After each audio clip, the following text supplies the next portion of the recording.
How to change the list icon in Google Maps or customize your saved place.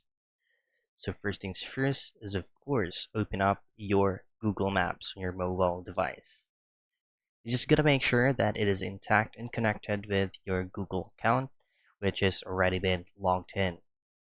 Next thing to do is you should be able to see three options below: explore, view, and contribute.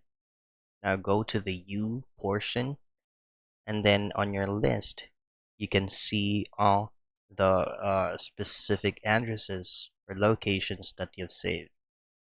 To customize it, all I have to do is just to press or tap on the three dots beside the list that you would like to be customized, and then go to edit list, and then just simply choose on choose icon.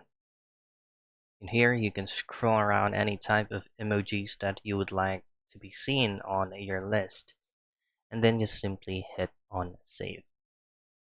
That's it. That is how you can change the list icon in Google Maps or customize your saved place. That is how you change the list icon in Google Maps or customize your saved places.